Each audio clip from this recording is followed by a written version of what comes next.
Governor Rodito Albano nanumpa bilang miyembro ng RDC Region 2. Ang detalye ng balita hatid ni Idol Zena Marie Akdang.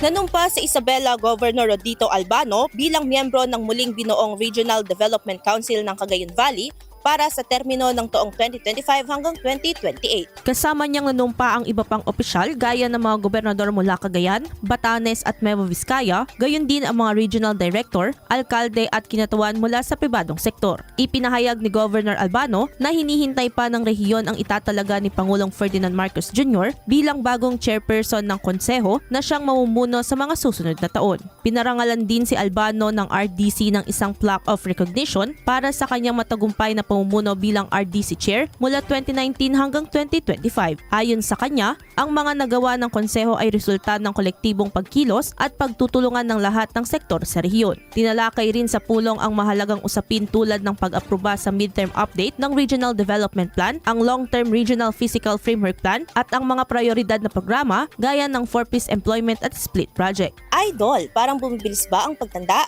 Ang dahilan humihina ang cell division na pagpapalit ng bagong cell habang nagkakaedad. Natutuyo ang balat dahil sa paghina ng elasticity. Para mapigilan ito, mag-DTX 500 na. May antioxidants at vitamins, polyphenols at flavonoids na pumipigil sa collagen degradation. Sikreto sa pagiging young looking mo. Para maging healthy, mag-DTX 500 palagi. Para sa IFM News, ako si Idol Zena Marie Akdang. Idol!